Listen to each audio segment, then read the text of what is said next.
Welcome back to my personal life vlog. So mga mare, ito na nga. Bali itong video na to ay last year pa nga ito.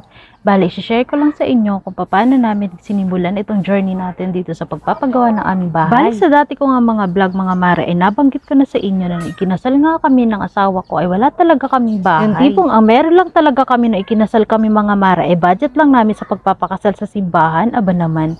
Ay talagang napaka-struggle talaga nun sa budget mga mare, kaya naman hindi talaga kami nakapagpagawa ng sariling bahay bago kami nakapagpakasal. Pagkatapos nga ng kasal mga mare, ay sinuwerte din naman kami ni Sam at biniyayaan nga kami agad ng anak at ito nga ay si Jude. At dahil nga na ipinanganak ko si Jude ay na-CS ako mga mare, kaya't napakalaki naman ang gastos namin noon, kaya yung pangarap namin bahay ay hindi na naman ulit natuloy. Ay feeling ko nga mga mare ay sobrang napakarami pangyayari, kaya naman hindi natuloy-tuloy agad itong ating pangarap na bahay at saka wala rin tayong budget. Ay kaya naman nga sa mga nagpapagawa ng bahay dyan, kailangan nyo ng sipag, tiyaga at konti pagtitiis at syempre mahaba-habang pasensya mga mare dahil hindi naman din kadali magpagawa ng bahay sa panahon na yun. Ayun nga lang mga mare, no, pinagawa nga namin ito ay sakto-sakto lang ang budget natin mga mare at hindi nga namin alam kung matatapos nga ito. Ang kinagandahan nga lang dito mga mare ay may lupa na nga sila Sam, kaya naman bahay na nga lang talaga ang poproblemahin natin. Kaya naman nga mga mare, nang makaipon-ipon nga tayo ng sapat na budget at ito nga't pinasimulan na natin itong pagpapagawa ng ating pangarap na bahay. At habang pinapanood ko nga itong video na to mga mare at ginagawa ko itong voice over ko ngayon,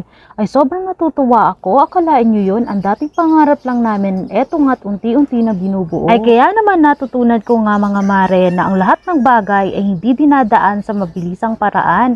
At ito nga ipagkakaloob sa atin sa tamang panahon. Ay mahigit isang taon na nga si Jude nung ginawa itong bahay na ito mga mare. At syempre mga mare, nung ginawa nga itong bahay na ito ay sinunod din natin yung mga pamahiin, yung paglalagay daw ng coin sa mga poste ng bahay. Ay hindi ko nga alam mga mare kung para saan yung coins na inilalagay nga sa poste ng mga bahay kapag ito ay hinuhukay. Pero syempre mga mare, sinunod na lang natin ang mga pamahiin dahil wala rin namang mawawala kung susundin natin.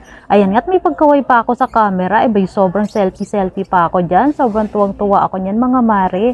Dahil ito na nga bubong ang ginagawa at napa-overtime pa nga sila niyan. Bali nagpadugo nga din kami dyan mga mare dahil sabi nila ay kailangan daw yun pag nagpapagawa ng bahay. At makikita nyo nga dito mga mare ay sobrang dilim na nga at super OT nga itong mga gumagawa ng bubong. Sobrang nakakatuwa talaga yung proseso nito mga mare. Yung tipong napakatagal namin hinintay at eto nga tanti-unti na siyang nabubuo. Ayan nga mga mare, ito ang itsura niya sa umaga, maliwanag niyan. Ayan, at napakasipag din naman ng mga gumagawa nitong ating bahay. Akalain nyo nga naman na eto na nga ang itsura niya ngayon at halos malapit na itong matapos mga mare at malapit na rin maubos ang ating budget. At ayan nga't naisingit ko pa nga pag video namin dito ni Jude. Tingnan nyo naman itsura dyan ni Jude, baby pa nga siya niyan. Balik kagigising nga lang yan ni Jude, kaya ganyan ang itsura niyan mga mare, abay nakasimangot pa nga.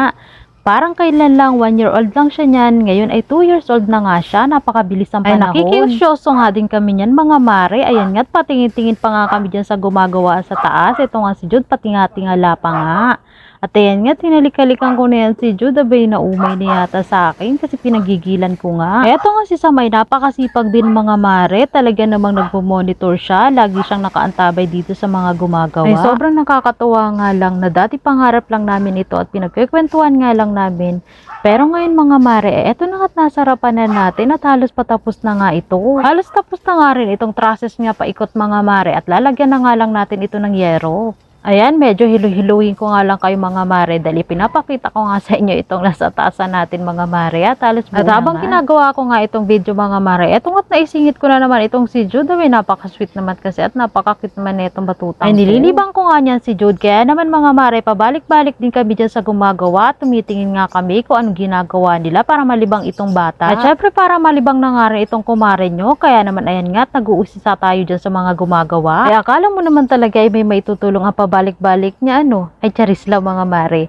Pagbigyan nyo na nga itong kumare nyo at talaga namang excited na nga. At syempre kung excited na nga itong kumare nyo ay may mas excited pa nga sa akin at eto nga si Jude. Abay ayan nga't nagpaikot-ikot na dito at naglaro na.